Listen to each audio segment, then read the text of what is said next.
nga mga persons of interest nga matud pa gikabangi pud ay sa pamilyang Menyusa bahin sa isgutanan sa yuta nga previous months na po sila mga nakakuan na sila nakabangi anang sa yuta diha ang magagi-agi diha, so magyapon to mga persons of interest na po nato to sila karon. Naku po mga kababayan ko, may bago pong build up po sa kaso ni Ian Menyusa dahil mayroon na pong bagong personal interest na nakita ng mga kapulisyan dahil di umano bago po nawala si Ian Menyusa ay may kaalita po ito ng ang mga magulang sa about sa lupa mga kuys mga guys. Yan pong mapapanood natin sa video ito. Please follow, like, and share and subscribe. So without further ado, let's begin. Gitarget sa kadumalahan sa Butuan City Police Station 4 nganing bulana or di ra matapos ning tuiga ila matud pang paningkamutan nga makabot na sa 2 anyos nga batang Menyusa ang hustisya sa iyang kamatayon. Kini ang pamahayag ni Police Major Ian Ludunya, hipi sa Butuan City Police Station 4. Matud sa opisyal, daghang ang gulo ang ilang ginasubay karon. Gani na sila laing nga mga persons of interest nga matud pa gikabangi pud ay sa pamilyang Menyusa bahin sa isgutanan sa yuta nga atol sa panghitabo nasigpatan pa ang ilang nga mga presensya ug daghan pang uban gibutyag sa opisyal nga kampante sila nga makabot sa bata ang hustisya tungod kay dili lang sila ang nag-imbestigar karong panahona. Nagtinabangay na ang tanang puwersa sa kapulisan, wa lang sila nagafocus sa usa, daghang ang gulo ang ilang ginalantaw ug nagtuo ang opisyal nga dili mahagbong sa wala lang ang ilang pagpaningkamot. So kung sa itong bloodstain na itong ipabot, dapat tayong mga laing pang ipanubayan nato sir. Sir no nagyapon tay katong gipanubay lagi nato may namantay ko an nga na istorya mo na hinabi mo na itong mga ginikanan lagi nga itong mga previous months na po sila mga nakakuan na sila nakabangi anang sa yuta diha ang magagi-agi diha, so magyapon to mga persons of interest na po nato to sila karon. So itong gikuha ang ilang mga identity niya ug ilang mga activity previous atong adlaw nga mga activity nila ug atong adlaw nga activity nila kay mo nakaingon man tong kuan nga murag miagi po to atong buntaga mga tawana kaya gidawbot So sa kung nato na sila napatawag ng tawana. sa pagkakaroon sir, personal na nga gadto sa itong mga investigator to sir ang ilang mga location sir, ilang mga kuan sir, ilang residence. Ang mga posibleng kabangi niya. Yes sir, oo sir. Kaya mo ito isulti Kasi sa na yung mga. mo yung mga mo na yung maghatag og dalan ba Maugid sir, oo. na makakuan makunik-kunik atong sa atong investigation. At least nga daghan tag mga tanaw nga Yes anggol. sir.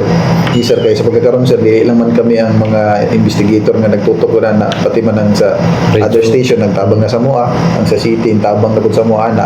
Aron daghan na nga mga kuan sir, daghan na ang focus ba, focus sa family, focus sa other nga mga tao, sa mga other possibilities nga makahatag og lead yun sir. So ulit tayo lang tumungan ni sir katong pagkabot kay magabot niya ang hustisya sa bata. Yes sir. Okay. Dili kita munta nga ni sir og di gina tumatagaan og Luoy. sakto gyud nga justisya ang mga bata sir. Bahalag dili dali diha dayon. Kasi nga hinahinay. Yes sir. Oh. Karon nga dili mo maning tuiga or buwan na sir matagaan na nato justisya nimo ano sir. Sa BBIan sir. So ayun nga mga kababayan ko no, sa hindi ko nakakaintindi ng Bisaya, ayun po sa kapulisyan na mayroon na pong bagong itinuturi po nilang person of interest sa pagkawalaan sa pagkapaslang ni Ian Menyusa mga kuys mga gayas. Sabi po daw na sabi ng kapulisyan di umano bago po nawala po si Ian Menyusa, yung araw talaga na nawala si Ian Menyusa ay nakita po din nila daw yung kaalitan nila doon sa lugar, sa bahay po. Siguro malapit po sa bahay ni Ian Menyusa na dumaan po siguro. Kaya nga po ay ito po nagtulungan na po yung mga kapulisyan dyan sa Caraga Region o sa Butuan City Police Department na usisihin ng husto hindi lang sa mga magulang kundi po pati na rin po sa sinasabing bagong person of interest mga kuys na mga gayas na di umano nakaalita ng pamilyang Menyusa bago po ito napaslang si Ian Menyusa mga kuys mga gayas no. So hindi pa po nila binigay yung mga pangalan ng mga kaalitan nila patungkol po ito sa lupa.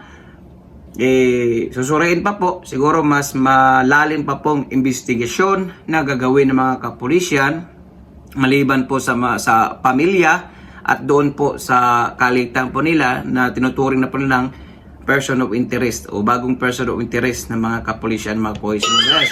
At about naman po doon sa sinasagawang blood laboratory sa blood stain na nakita, ay hanggang ngayon wala pa rin pong resulta noon dahil doon pa po laboratory po sa Davao dahil wala pong kagamitan. Aminado naman po na sinasabi ng mga kapulisyan na wala silang akmang kagamitan dyan sa City of Butuan.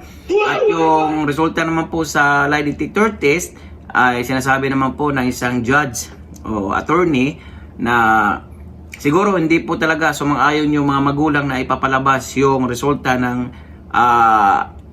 polygraph test or lie detector test, mga kois, magaya. So wala pong magagawa yung mga kapulisyan o ng taong bayan o yung mga nakasubaybay dito na malalaman kung ano pong resulta. Pero alam naman po natin sa Tulfo ay wala pong bawal-bawal sa kanila.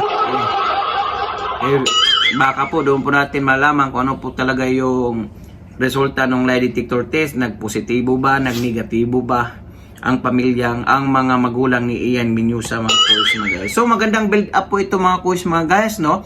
Dahil hindi lang nakatutok sila sa family, but cause mayroon pong bagong personal of interest, mga kois, mga guys. Sana po talaga. Pinapangako naman po ng hipi ng kapulisyan, especially sa may Station 4, ang Payon, Butuan City, na hindi lang matatapos ang taon na ito na makakamit na po ang hustisya ni Ian Menyusa. Sana po magiging okay po ang lahat at makamit na po talaga ang hustisya at matutukoy na at may testigos na makapagsabi o suspect man lamang, mga kois, mga guys, para po mapanatag naman po ang kalooban ng taong bayan, mapanatag naman po ang kaluluwa ni Ian Menyusa para makamit po ang hustisya, mga kois, no? So medyo mahaba-haba pa po itong talakayan o mas malalim pa po itong investigasyon na gagawin ng mga kapulisyan, mga kois, mga guys. Gaya ng ating sinasabi, di naman po basta-basta po magturo o tumukoy o magbintang yung mga kapulisyan ng mga taong walang kasalanan. So talagang yung may ebidensya, talaga na maipapakita sa korte para po talaga mapanagot yung tunay na salarin o mga suspect na gumawa sa heinous crime o karumaldumal na papaslang ni Ian Menyusa, mga kois, mga guys, no? Dahil itong mga gantong case, mga kois, mga guys, hindi talaga to masosolve ng mabilisan, lalo na po wala pong tumatayong testigo, mga kois, mga guys, at makapagturo, mga kois, mga guys, no?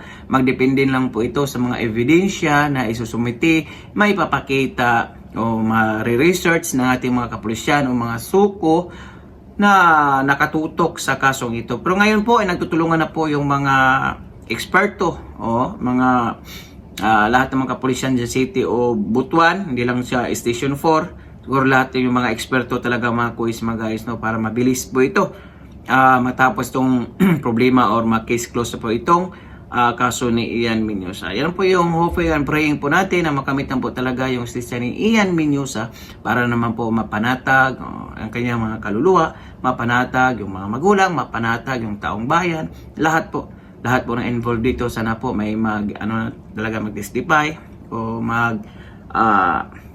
baga may aamin na para po maging okay na po ang lahat. Komento po ng mga opinion o reaction sa comment section ng ating videos. For now, I'm gone. God bless all. Peace. Bye-bye. Ingat po kayo lahat. Our hearts beat to the city streets. We began to feel the fire.